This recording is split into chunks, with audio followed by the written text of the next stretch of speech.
기독교는 이렇게 의외스럽고 굉장히 그 소망의 종교입니다. 어떤 절망에도 구원을 선포할 수가 있습니다. 1시간 후도 구원을 선포할 수가 있습니다.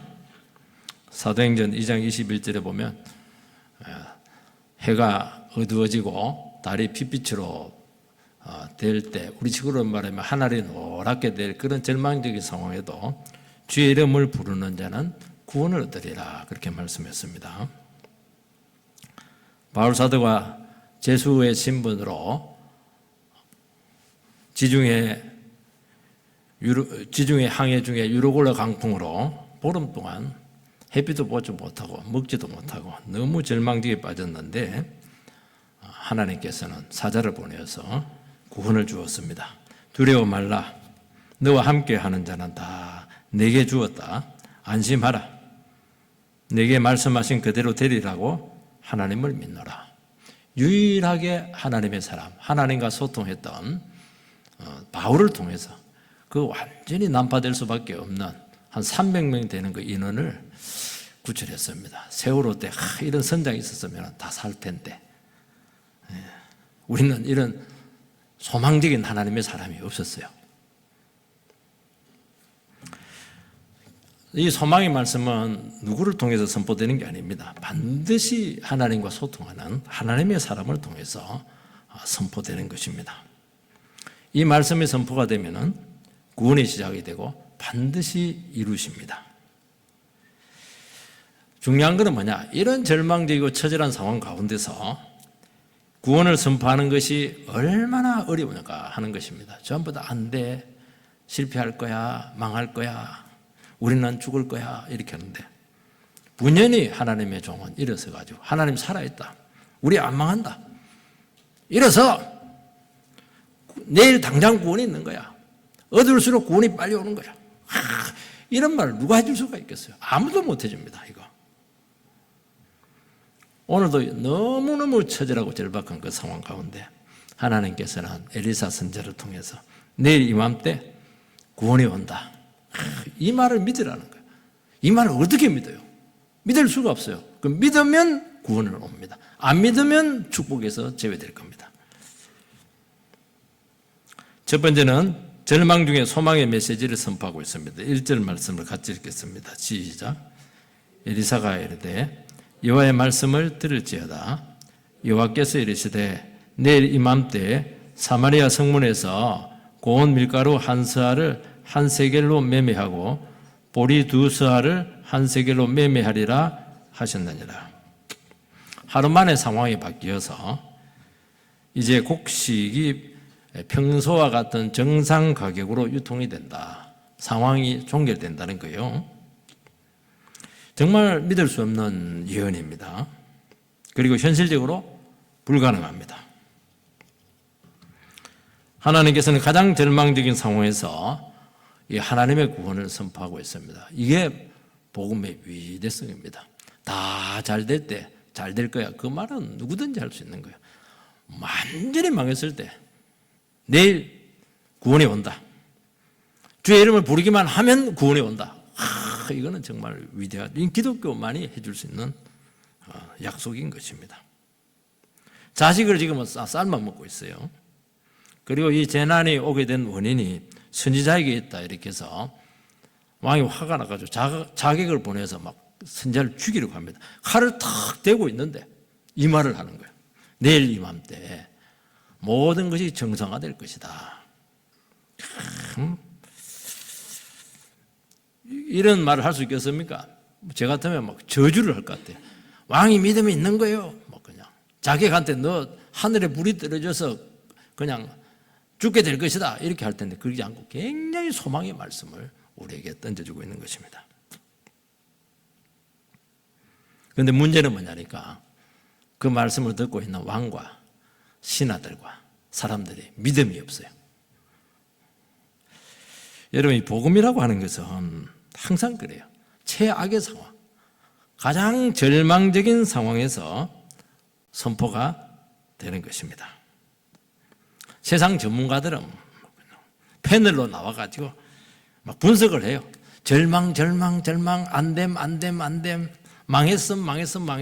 끝났다, 끝났다, 끝났다 이렇게 말합니다. 정치도 경제도 외교도 국방도 교육도 다 망가졌다 이렇게 하는 것입니다. 여러분, 안 된다는 말을 누가 못하겠습니까? 근데 하나님의 사람은 다릅니다. 지금 한국은 모든 면에서 절망적일 정도로 어렵습니다.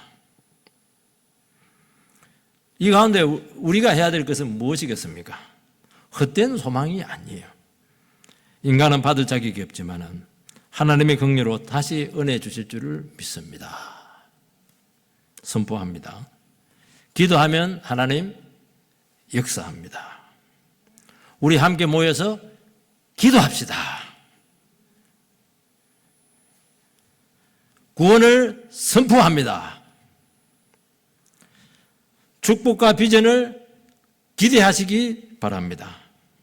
이 나라 절대로 망하지 않습니다. 하나님 살려주십니다. 그 근거가 뭐예요? 지금까지 살려줬잖아요. 한 번도 평안하게 넘어간 적이 있었습니까? 전부 다 고비 다 넘겼잖아요.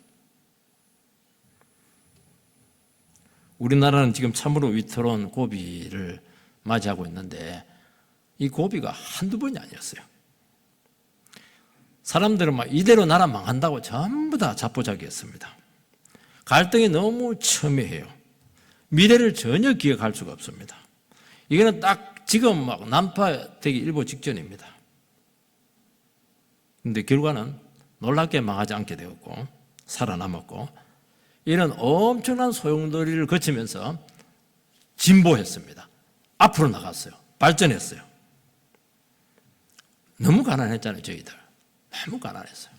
하나님께서 이런 수많은 갈등들을 통해서 산업화를 이뤄냈고 그 다음에 민주화를 이뤄냈고 요즘은 사만불 시대더라고요, 보니까. 선진화를 이뤄냈습니다. 이게 그냥 온 게 아니에요. 엄청난 소용돌이 가운데 왔다는 거예요. 이번에 눈에 보이지 않는 지금 체제전쟁이 총만 안 들었지 총드는보다 더 심각해요. 지금 나라 정체성을 두고 지금 이 나라가 어떤 나라가 돼야 될 것인가 지금 치열한 대립이 지금 일어나고 있습니다. 이때 우리가 기도하고 절망하지 말고 하나님의 구원을 선포합니다. 체제 전쟁을 두고 나온 걸 보니까 통일 문제와 관계되는 것이 아닌가. 하나님 통일을 주려고 할 것 같고 통일만 되면 이 나라는 정말 어느 나라도 부럽지 않는 대국으로 가지 않겠는가. 그런 소망의 메시지를 지금 주고 있는 거예요. 그래서 너무 절망하지 마시고 이런 소용돌이를 거쳐서 참 거짓을 다 구별해내야 되고 정말 이 나라가 바로 서야 되고 미래 세대를 어떻게 우리가 준비해야 될 것인가 이런 것들을 통해서 우리가 다시 한 번 더 이 나라가 새로워져야 되고 교회가 새로워져야 된다. 그런 메시지를 우리에게 주고 있는 것입니다. 두 번째는 이 메시지에 대해서 바른 반응을 요구하고 있습니다. 왕에게 내린 처방은 하루 안에 성안이 정상으로 회복된다는 것입니다. 그런데 이게 굉장히 비현실적인 처방입니다. 어떻게 회복되는지 설명을 하잖아요. 그게 회복된다는 거예요. 왕은 지금 화가 잔뜩 나 있습니다. 화내지 마세요. 잘 될 겁니다. 설득하지 않아요. 그거는 당신의 그냥 몫이라고. 하나님께서는 말씀만 객관적으로 초연하게 선포합니다. 그리고 구체적인 해결책, 플랜 이런 거 없어요. 그냥 된다는 거예요. 우리가 너무나 절박한 처지에서 하나님께 나아갑니다. 여러분도 아마 너무 힘든 가운데 이 자리에 오셨던 분도 많을 것입니다. 그런데 하나님께서는 너무나 무심하게 말씀만 선포합니다. 늘 말씀. 하나님 늘 동일하세요. 늘 말씀에 순종하라고 회개하라고 그러고 막 그냥 하나님 뜻이 있다고 그러고 고난의 길이 있다고 하고 말이죠. 늘 듣던 말이에요.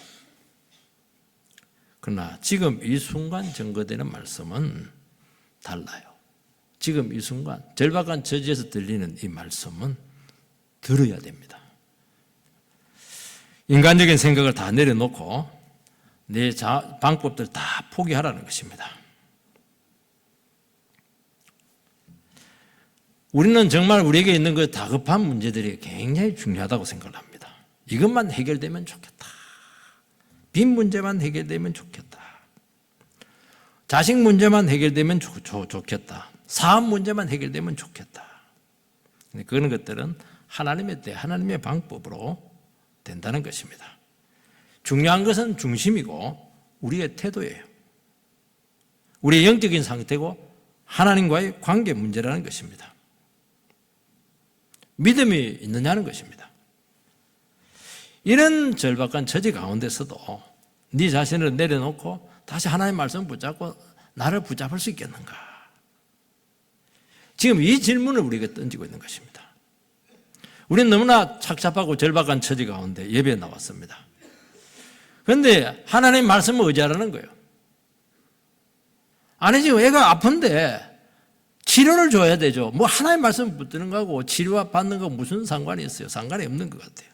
그러니까 마음에 와닿지 않는 거예요. 그게 실망을 해요. 낙심을 합니다. 뭔가 해결책을 얻고 싶은데 하나님은 막 겸손하라고 그러고 막 그냥 회개하라고 그러고 막 너무 안 맞는 거예요. 우리 현실하고. 굉장히 비합리적이죠. 너무나마 동떨어지 나무 얘기하는 것 같아요. 비상식적입니다. 어떻게 하루 만에 해결될 수가 있겠어요? 뭔가 살 길을 찾고 싶어서 이곳에 나왔는데 하나님께서는 더 죽으라는 겁니다. 뭔가 도움을 받고 싶어서 나왔는데 아니 힘이 되어주고 격려를 해주고 위로를 해주고 이래야 되는데 지고 있는 거 다 내려놓으라는 것입니다. 기도 오래 했어요. 왜 안 들어줍니까? 왜 뜻대로 안 되게 하십니까? 왜 나는 되는 게 없습니까? 그거 가지고 이 자리에 오지 않았겠습니까? 하나님은 욕심이다는 거예요. 집착이다는 거예요.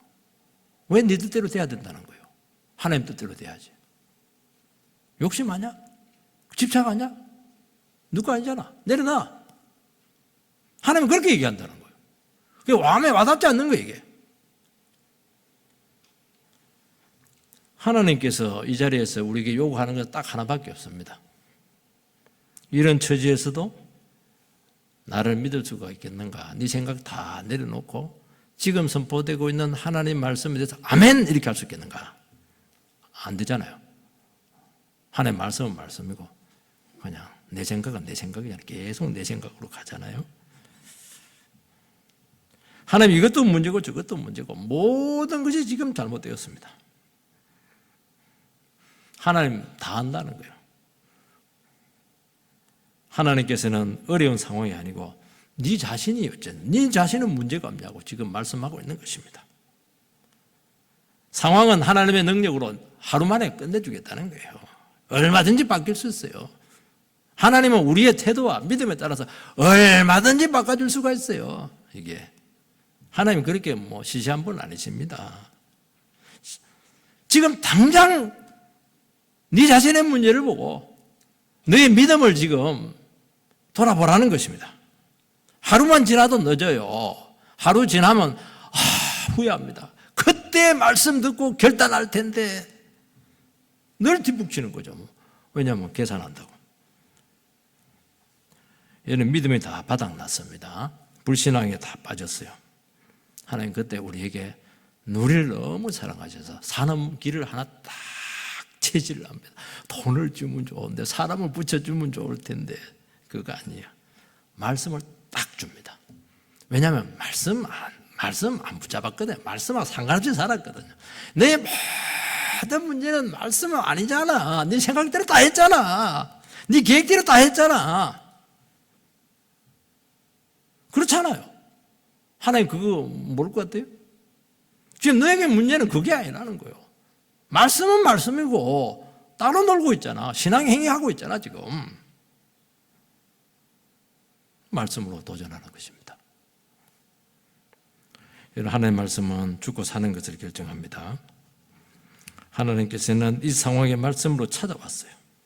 말씀으로 찾아왔다고 하는 것은 여러분들의 문제에 대해서 깊이 관심을 가지고 있는 것입니다. 그리고 믿음으로 반응하기만 하면 함께 해주겠다는 것입니다. 포함되어 있는 게 하나님께서는 우리에게 설명 안 합니다. 설명하면 안 돼요. 설명하면 한마디 하면 100마디 해버립니다. 이것 때문에 안 되고 저것 때문에 안 되고 다 안 된다는 거예요. 설명 안 합니다. 명령합니다. 지시합니다. 잘 믿어줘라야 설득하는 것도 아니고 기적도 안 줘요. 이럴 때는 기적 안 줘요. 뭐만 줍니까? 딱 말씀 하나 딱 줍니다. 내일 이맘때 정상으로 회복될 것이야. 믿을래? 안 믿을래? 이걸 믿는 게 얼마나 힘들어요. 그동안 하나님을 얼마나 대적하고 말씀을 무시했는데 내 인생 자체를 다 내려놔야 돼요. 내가 싹 다 틀렸습니다. 내가 전부 다 문제입니다. 그걸 고백해야 이 말씀을 붙잡을 수가 있는 것입니다. 하나님 앞에 내 생각 버립니다. 지금까지 내 옳다고 생각했던 그 고집들 싹 내려놓습니다. 내 방법 전부 다 버립니다. 뭐 하나님 방법 어디 있어요? 자기 머리로 다 했지. 하나님 지금 그게 문제라는 거예요. 그게. 그러면 하나님 말씀의 상황을 새롭게 보게 합니다. 그리고 그 말씀이 여러분의 상황을 열어갈 것입니다. 그 말씀이 여러분의 길을 인도할 것입니다. 그러면서 믿음이 딱 생기는 것입니다. 지금 믿음이 없어서 이러고 있는 거 아니에요, 지금? 이 난리를 짓고 있는 거 아닙니까, 지금?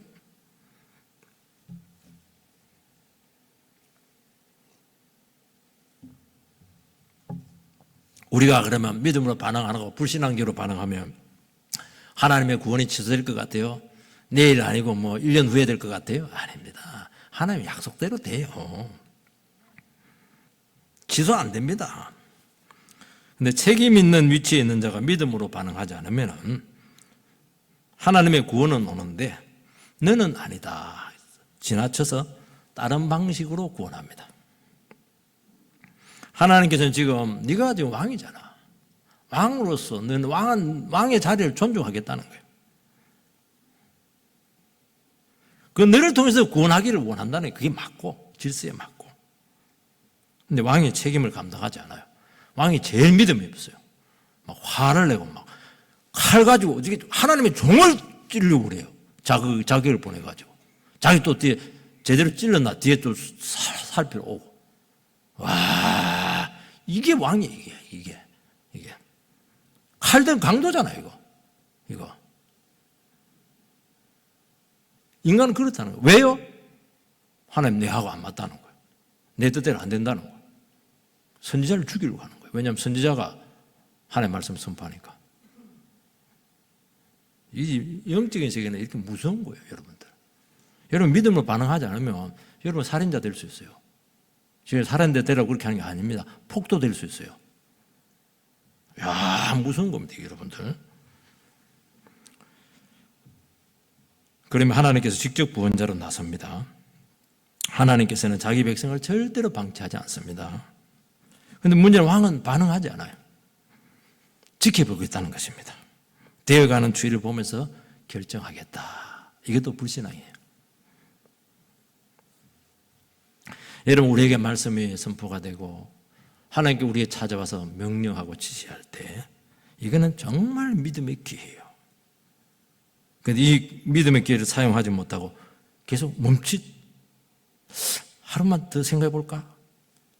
그때 결정 내지 못하고 계속 물러서면 급격하게 영적인 상태가 나빠집니다. 의심하고 신중에 신중을 개하기도 하고 계산도 하기도 하고 그러면 굉장히 부끄러워진다고 말씀하고 있습니다. 이렇게 엄청난 하나님의 구원이 나타났는데 왕은 그게 아무 상관이 없어요.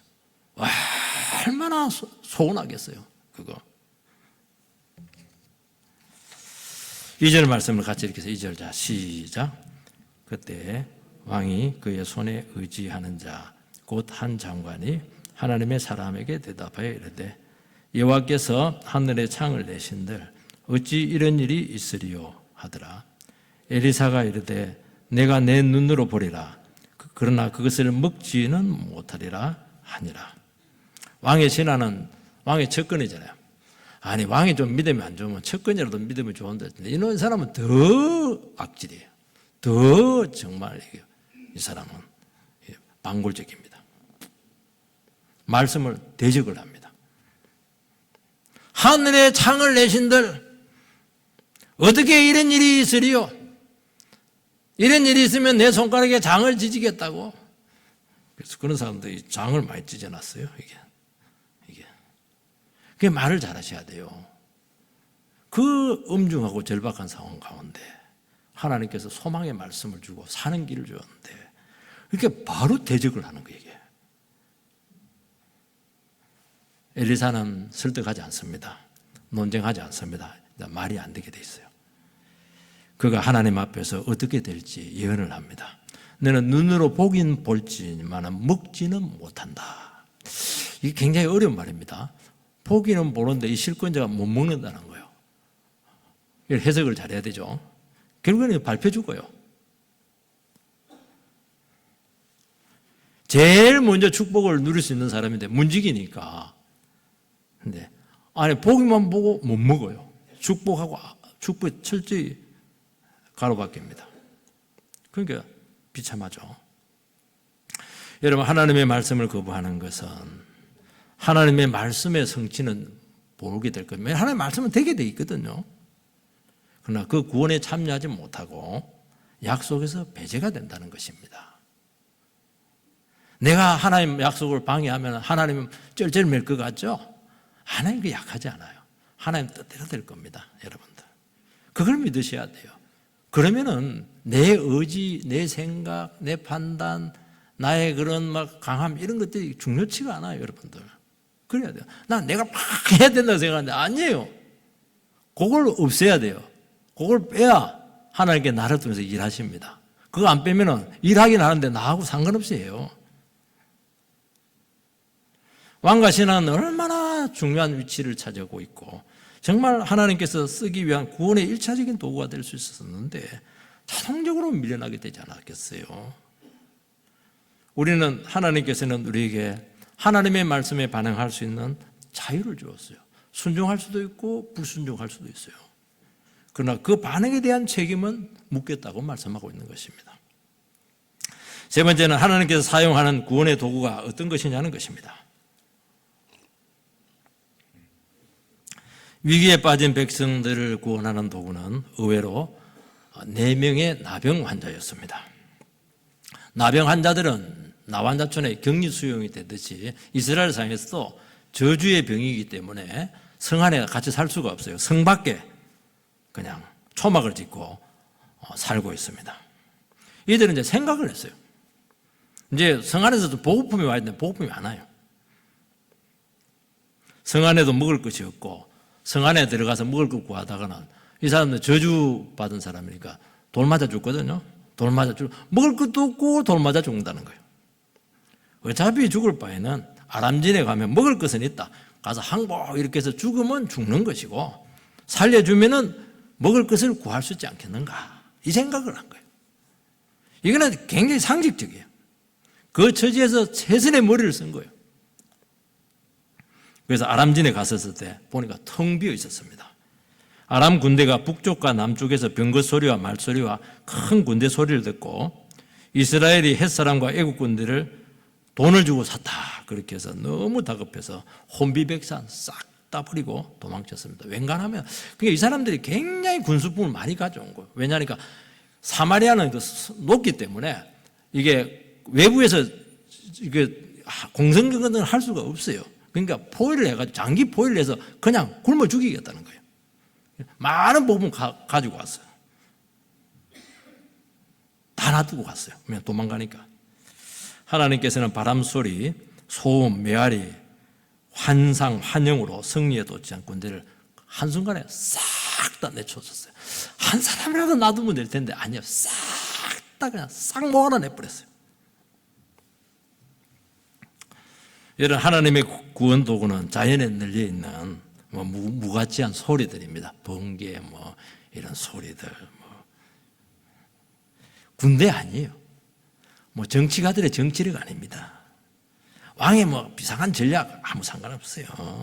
인간의 힘 아무 상관없어요. 우리는 내가 의지하고 있는 것이 있거든요. 먹고 있는 게 돈 같은 거 다 의지합니다. 이것만 있으면 든든하거든요. 마지막까지 미련을 가지고 있는 것들이 있어요. 이거는 내가 막 그냥 이거는 내가 신주단지 모시듯이 이거는 포기할 수가 없다. 아무 소용없어요. 저 사람이 나에게 결정적인 순간에 도움을 줄 것이 그 사람이 먼저 배신합니다. 여러분 빨리 하세요. 여러분 하나님 붙잡으세요. 인생 살아봤잖아요. 왜냐하면 그게 하나님을 온전히 의지하는데 걸림돌이 되기 때문에 그런 거예요. 그게 나중에 후회를 하는 거예요. 괜히 그거 믿었다가 그냥 망했다고.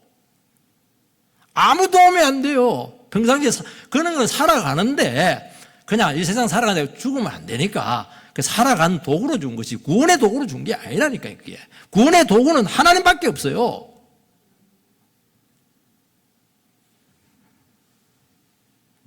하나님께서 쓰시는 구원의 도구는 버림받고 살 가치가 없는 정말 무가치한 나병 환자들이었습니다. 왕도 아니에요. 재력가도 아니에요. 귀족도 아니에요. 유능한 사람도 아니에요. 똑똑한 사람도 아니에요. 말 잘하는 전문가도 아니에요. 웅변가도 아니에요. 누가 보아도 천하의 무능한 무력자들입니다. 하나님 왜 그렇게 구원하십니까? 인간 똑똑한 사람 필요 없다는 거예요. 인간의 능력, 방법, 공로 철저히 배제시키는 것입니다. 하나님의 온전한 구원은 우리가 붙들고 있는 것을 내려놓을 때 온다는 것을 말씀하고 있습니다. 우리는 주를 위해서 열심히 해요. 수고도 많이 합니다. 기도도 많이 해요. 그러나 인간의 구원과 봉사와 이것이 구원에 하나님께서는 전혀 도움이 되지 않는다고 말씀하고 있습니다. 그래서 누가 보면 뭐라고 합니까? 종이면 조금 고생하고 잠자기 전에 나는 무익한 종입니다. 그 얘기하는 거예요. 우리 같으면 와 내가 얼마나 이 집에 기여를 많이 했는데 공로를 막 하고 주인한테 주장하고 월급 내놔라 이렇게 할 텐데 월급 요구도 안 하고 저는 무익한 종입니다. 그리고 자는 거예요. 다음날 또 그렇게 하는 거예요. 그렇게 무익한 종입니다. 이게 뭘 얘기하냐니까 우리가 수고를 했지만은 절대로 내 공로가 아니라는 거예요. 하나님 내가 한 것 없어요. 하나님 이런 무익한 종을 하나님의 일을 위해서 써주시네요. 감사합니다. 써준 것만 해도 감사합니다. 끼워준 것만 해도 감사하다고. 그 애들 일 시켜봐야 귀찮아요. 그런데 굳이 애들 부모님이 끼워주잖아요. 잘했다고 그렇게 하잖아요. 사용한 것만 해도 감사하다고. 그 쓰이면서도 막 그냥 엉망으로 만들어버릴까? 그냥 개판지기까? 이렇게 하고 이러는데 막 그렇게 안 하도록 마음을 잘 주저려가지고 하나님 마음에 딱 맞도록 그렇게 하루 종일 사고 안 치고 이렇게 무사히 잘 임무수행한 것이 이게 얼마나 큰 은혜냐. 하나님 도움이 되는 거예요. 나는 나쁜 생각도 했는데 하나님은 그걸 다 이기고 나를 선하게 쓰셨습니다. 감사하다고. 그리고 이런 사람들에게 하나님 축복 안 주시겠어요? 나중에 돌아보세요. 맞습니다. 여러분들 한 수고, 헌신, 봉사 이런 걸 주장하지 마세요. 입에도 내지 마세요. 그것 때문에 하나님 복 다 줬잖아요. 왜 하나님 앞에 공로를 내시고 그렇게 해요? 그럼 자기 것이 한 것이 되죠. 그래, 내 유익한 종이구나. 그래, 그렇게 그건 가져가라. 다음에는 너는 안 쓴다는 거예요. 시끄러워서 안 쓴다는 거예요. 네가 다 챙겨도 내가 왜 쓰냐는 거예요. 내가 뭐 사람이 없으면 못 쓰냐는 거예요. 주장하지 말라는 거예요. 여러분 인간적인 방법이 구원에 얼마나 걸림돌이 되는 줄 아세요? 그것 때문에 위기가 오고 그것 때문에 오해가 오고 그것 때문에 어려움을 자초하지 않겠어요? 무익한 종이에요. 여러분들 나는 뭐 대단히 헌신되고 유익하는 것으로 생각을 하는데 아닙니다. 하나도 이익이 안 돼요. 그냥 이익이 된 거는 하나님이 하신 거예요. 나를 통해서. 그게 얼마나 감사해요.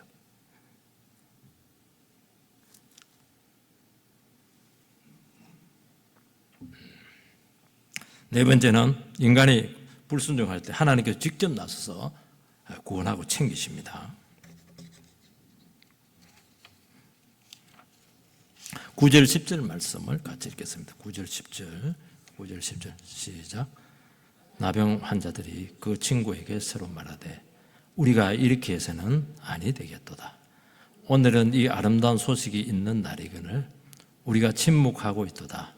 만일 밝은 아침까지 기다리면 벌이 우리에게 미칠지니 이제 떠나 왕궁에 가서 알리자 하고 가서 성읍 문지기를 불러 그들에게 말하여 이르되 우리가 아람진에 이르러서 보니 거기에 한 사람도 없고 사람의 소리도 없고 오직 말과 나귀만 매여 있고 장막들이 그대로 있더이다 하는지라. 나병 환자들이 잔뜩 배를 채우고 재물을 챙겼을 때 갑자기 이제 도덕적인 문제가 생겼어요. 스스로 가만히 생각해봐도 너무한 겁니다. 자기들만 실컷 먹고 막 온 데면 주렁주렁 보물들 다 챙기고 막 그냥 너무한 거예요. 성 안에 비록 자기들을 추방했지만은 굶어 죽은 자기 백성들이 있는데 우리들만 좋은 거 다 챙기고 누리면 안 된다 그 생각을 한 것입니다. 쉽게 말해 양심이 살아났어요. 그리고 보급품이 많이 남아 있습니다. 이렇게 많이 남아 있는데 이 아름다운 소식을 전하지 않고 내 욕심만 채우는 것은 너무 부끄럽다 그렇게 생각을 한 것입니다. 나중에 이 사실을 알고도 전하지 않으면 그게 드러나면 반드시 처벌받는다는 거예요. 그리고 무엇보다 하나님이 천벌을 내릴지 몰라. 왜 그것을 전해가지고 고통받고 있는 그 백성들을 먹이고 구원해 줘야 되지. 이런 생각이 든 거예요. 믿음이 있어서 그런 생각이 든 게 아니고요. 이거는 자연스럽게 떠오르는 생각이었습니다. 그래서 어떻게 했냐니까 문지기에게 찾아가서 알립니다. 아니, 백성들에게 말하지. 백성들에게 말하면 밟혀 죽을 줄 모르거든요. 돈을 맞아 죽을 줄 몰라요. 이거니까.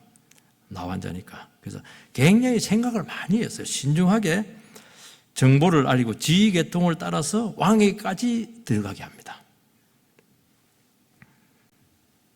이들은 이것을 아름다운 소식이다, 이게 이제 뭐 복음이다 그런 뜻을 갖고 있는데요. 뭐 복음이라는 건 좋은 소식이니까요. 좋은 일이잖아요. 좋은 일은 참 전하고 싶잖아요. 하나님의 계획을 알린다고 하는 이런 의식들이 사실은 없었습니다. 아름다운 소식이라고 하는 것은 하나님께서 하신 일을 무의식적으로 전했다는 것입니다. 자기 자신도 모르게 하나님의 계획이 지금 진행되고 있는 거예요. 자기들 하나님의 뜻을 순종하다 그런 거 없어요. 그냥 그렇게 양심이 살아나고 그렇게 하다 보니까 겁이 나가지고 그렇게 한 거예요. 근데 그것도 하나님이 썼다는 거예요. 하나님께서 이들을 조종했습니까? 조종하지 않았어요. 자기 판단을 내린 거예요. 자기 의지를 가지고 자기 상식과 자기 양심과 도덕에 따라서 행동했습니다. 하나님 우리에게 이런 자유의지를 주었습니다. 정보를 들은 왕은 그것을 하나님의 약속과 연결해야죠. 내일 이맘때 딱 들으면 말씀을 탁 튀어야 되는데 말씀하고 상황, 그 소식하고 아무 상관이 없어요. 말씀하고 사는 거하고 아무 상관이 없어요. 말씀하고 나에게 주어진 현실하고 아무 상관이 없는 거예요. 쉽게 말해서. 연결을 못 시키는 거예요. 왜요? 믿음이 없기 때문에 그렇다는 것입니다. 진짜 믿었으면 기가 솔깃하죠. 혹시 하나님의 구원의 소식이 어디서 올까? 딱 오는 거예요. 야, 이거구나. 이렇게 할 텐데. 생각이 없어, 생각이. 의심합니다. 이게는 분명히 적의 계략일 거야. 이게 쏘으면 안 돼. 그러면 몰살당하지. 굉장히 머리가 좋죠. 그래서 여러분들이 믿음이 없으면 머리가 굉장히 좋아요. 머리가 좋다는 말이 좋은 게 아닙니다. 그거. 믿음은 머리 좋을 필요 하나도 없어요. 하나님께서는 어린애 같은 신앙을 좋아합니다. yes, no 딱 끝나. 애들은 그렇잖아요. 머리가 너무 잘 들어가요. 그래서 신중하게 상황을 파악하고 2대의 병거와 여인 6필의 말을 척후병으로 보내서 조사하게 합니다. 왕은 계산을 합니다. 만약의 사태를 대비해서 최소한의 피해에 그치도록 굉장히 조심을 합니다. 이 신중함이 꼭 나쁘다고 저는 생각하지는 않아요. 불신앙이잖아요. 좋게 보아서 신중함이죠. 이것도 하나님의 이룬 구원을 현장에서 확인하는데 하나님께서 쓰셨다는 것입니다. 하나님 다 쓰세요.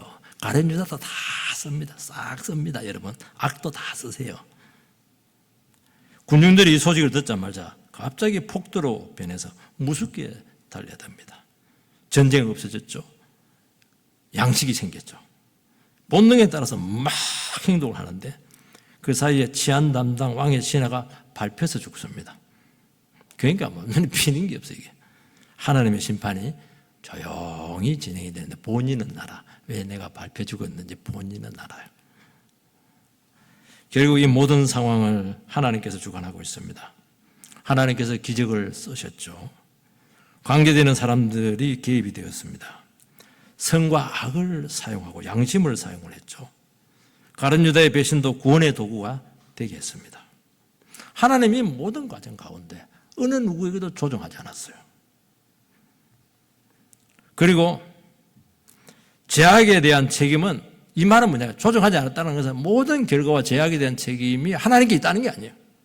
네가 한 거 아니야. 네가 네 생각으로 한 거 아니냐는 거예요. 하나님께서 이 모든 것들도 다 계산하시고 계시다는 것입니다. 하나님께서는 자유자십니다. 스스로 계신 자십니다. 모든 것을 계획하고 이루십니다. 때와 방식은 하나님께 달려 있는 것입니다. 우리는 인간의 고뇌와 회개와 호소와 의심과 반역, 하나님께 전부 다 계산하십니다. 그래서 반드시 그 상황 속에 개입해서 직접 구원하고 그 뜻을 이루신다고 말씀하고 있습니다. 우리는 그 순간을 잘 몰라요. 지나고 보면 이제 압니다. 아, 이게 또 다 하나님의 섭리였구나. 내가 쫓겨났는데 그것도 보니까 하나님의 섭리였구나. 신의 한 수였네. 그 얘기를 자꾸요. 그 뒤에 알아요. 뒤에. 그때는 막 안 쫓겨나려고 막 해서 안 쫓겨나려고 그랬는데 나중에 보니까 그 신의 한 수야. 그래 안 하면 못 나와. 여러분, 주위에 있는 많은 인간들이 있고 무익하게 보이는 자연들을 하나님께서는 쓰십니다. 그래서 여러분들께서는 말씀을 들어야 되는 거예요. 말씀 속에 있어야 돼요. 그래서 하나님께 일하심을 느껴야 돼요. 여러분들 체험을 해야 돼요. 하나님은 얼마든지 우리를 선한 도구로 쓰실 수가 있습니다. 어떻게 쓰이는가? 천한 도구로 쓸 것인가? 귀한 도구로 쓸 것인가? 그거는 여러분의 자세에 있는 거예요. 그거는 중요하다는 거예요. 쓰일 겁니다.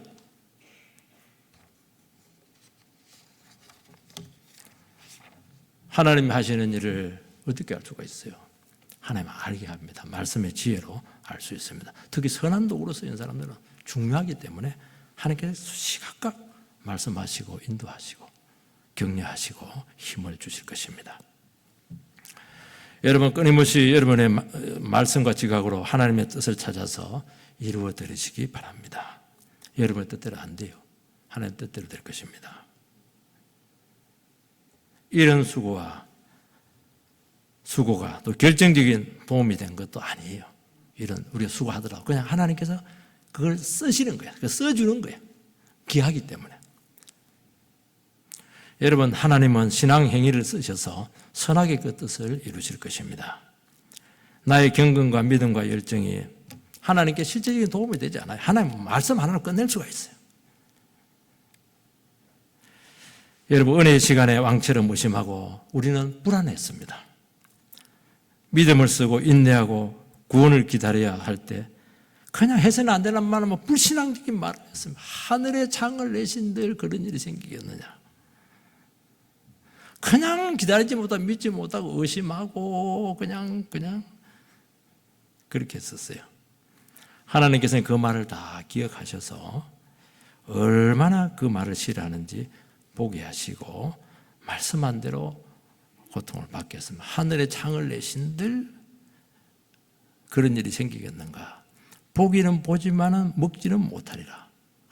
정말 하나님은 참 엄청나세요. 하나님을 붙들 수 없는데 말씀을 고백하고 감사하면 여러분 구원으로 가보실 줄 믿습니다. 은혜 외에 뜻을 이루어 드릴 수 있는 방법은 아무것도 없습니다. 다 내려놓으시고 주의 뜻만 이루어지게 되기를 소망합니다. 주여 나에게 은혜를 거두지 말아 주시라고. 나에게 하나님의 은혜가 이끌어가게 해달라고.